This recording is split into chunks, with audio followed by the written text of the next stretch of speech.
धर्मेंद्र जी आए, अपनी बात रखें। सबसे पहले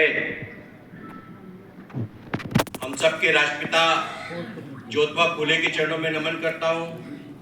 राष्ट्रमाता सावित्रीबाई फूले के चरणों में नमन करता हूं।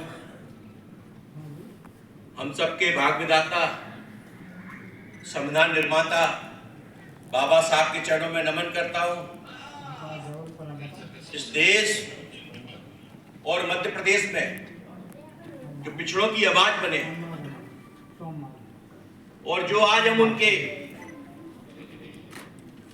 जन्म जयंती पर जो मंथन कर रहे हैं कि समाज में जो स्थिति है उनकी लड़ाई को हमको कैसे आगे बढ़ाना है, जननायक सुखलाल कुशवाहा जी के चरणों में नमन करता हूं। दोस्तों, कुछ नहीं कहना, दो ही बात करना है, क्योंकि साहब का जो संघर्ष था वो बहुत ही संघर्षशील रहा था। उस लड़ाई में हम सभी लोग जो आज बैठे हुए हैं वो पूर्ण रूप से हर तरह से हमने समाज के बीच में हक अधिकार के लिए, अन्य अत्याचार के लिए लड़े।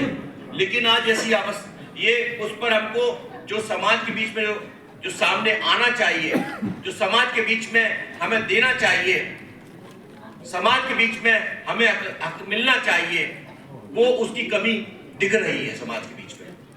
इसीलिए हम आज मंथन के तौर पर, चिंतन के तौर पर बैठे हुए हैं।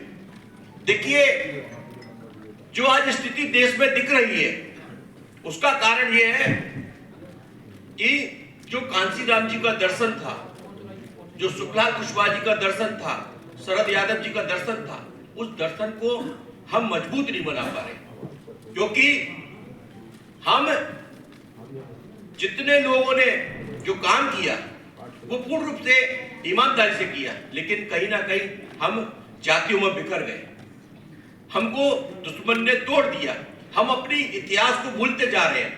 आप देख रहे हैं लगातार इतिहास के तौर पर हमारे अशोक चक्र को भी उनने जो स्तंभ था उसको छोटा कर दिया। आप देख रहे हैं न्यायालयों के माध्यम से हमारे हक अधिकार को खत्म किया जा रहा है। ये सोचने की आवश्यकता है। देश में, पूरे देश के अंदर ये पूरा देश गा रहा है इस बात के लिए, नारा भी लगा रहा है कि देश मांगे जातिगत जनगणना, लेकिन सरकार के तौर पर सरकार कहती है हम गणना कराएंगे लेकिन जातिगत जनगणना नहीं कराएंगे। तो कहीं ना कहीं हम जिस प्रकार से लोगों के अंदर, युवाओं के अंदर जो उनके हक अधिकार खत्म हो रहा है, लेकिन रोड पर कोई नहीं दिखाई दे रहा। हम चाहते हैं जो भाई सिद्धार्थ कुशवाहा जी ने, जब हम इस पर बात करें तो उनका जो सोच था वो हम जैसे युवाओं को तो हमें बहुत अच्छा लगा कि जो सोच थी साहब की, सुखलाल कुशवाहा जी की, वही सोच सिद्धार्थ भाई ने दिखाई। उन्होंने कहा, देखिए जिस प्रकार से मध्य प्रदेश की जो राजनीति चल रही है वो बहुत ही डिफरेंट चल रही है। यहाँ पिछड़े लोग हमेशा तय नहीं करते, अपने भविष्य की चिंता नहीं करते। यहाँ पे उनके हक अधिकार और उनकी राजनीति हमारा दूसरा आदमी करता है। तो कहीं ना कहीं ये पिछड़ों के, दलितों के, आदिवासियों की अगर खुद इसे सामूहिक भाईचारा बनाएंगे तो कहीं ना कहीं हम आने वाले समय में हम उसको तय कर सकते हैं। दूसरी बात, हमें आज इस मंथन शिविर में हमको ये शपथ लेना होगा। देखिए, शैलेंद्र भी कहता था कि अपने लिए जिए तो क्या जिए, दिल जमाने के लिए।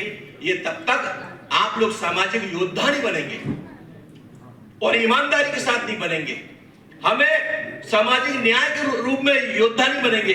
आपने देखा कि एक, समझ लीजिए, सारे लोग